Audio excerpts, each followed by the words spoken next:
मग तुलनेऐवजी करायचं काय? 3 गोष्टी सांगते. पहिली गोष्ट, तिची तुलना ही तिच्या प्रोग्रेसची करा, दुसऱ्याशी नाही. फॉर एक्झाम्पल, तिला म्हणा, तू मागच्या महिन्यामध्ये खूप चांगल्या प्रकारे वागली होतीस. हे ऐकून तिच्या चेहऱ्यावर कशी क्यूट स्माईल येते ते बघा. दुसरी गोष्ट, तिच्या छोट्या छोट्या गोष्टींना ॲप्रिशिएट करा. म्हणजे जर तिने स्वतःच्या हाताने जेवली तर म्हणा, खूप छान जेवलीस.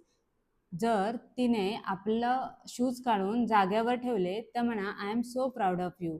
असे छोटे छोटे ॲप्रिशिएशन लहान मुलांमध्ये कॉन्फिडन्स क्रिएट करतं. तिसरी गोष्ट आहे, तुमच्या मुलांमधील युनिकनेस ओळखा. जसं प्रत्येक मूल हे युनिक आहे, तसं प्रत्येक मुलाला ही त्याची युनिकनेस पण आहे.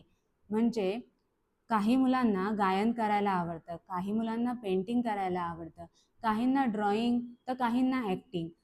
असंच प्रत्येक मुलामध्ये काहीतरी युनिकनेस असते, ती ओळखा आणि त्याला ॲप्रिशिएट करून सेलिब्रेट करा.